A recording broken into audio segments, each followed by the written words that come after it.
राजस्थान में 7 सीटों पर हो रहे उपचुनाव में कुछ सीटों पर मुकाबला त्रिकोणीय है। सलूम्बर और 84 में बाप, कांग्रेस और भाजपा में लड़ाई। यहां आदिवासी पार्टी की तरफ से सांसद राजकुमार रोत ने प्रचार की कमान संभाल ली है।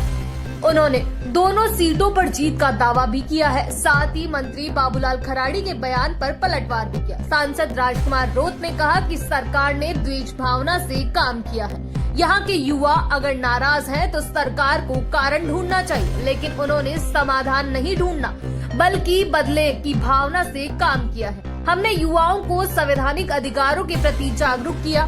भाजपा के नेता इसे बरगलाना कहते हैं। युवाओं ने भाजपा और कांग्रेस का झूठ समझ लिया है। झूठ का पर्दा हटा तो स्वाभाविक रूप से युवाओं में आक्रोश होगा ही।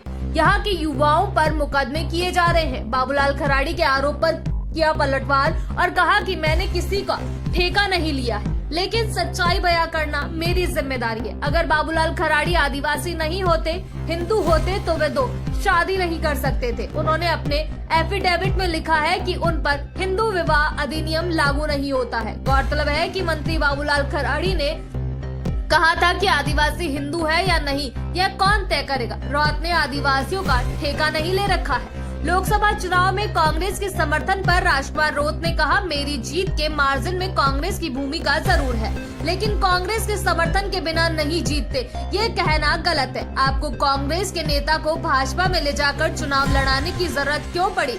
यह उनका डर था। गठबंधन के सवाल पर राजकुमार रोत ने कहा, कांग्रेस के स्थानीय नेता भाजपा के इशारे पर काम करते हैं, इसलिए पिछली बार भी आलाकमान के निर्देश के बावजूद भी उन्होंने हमें समर्थन नहीं किया।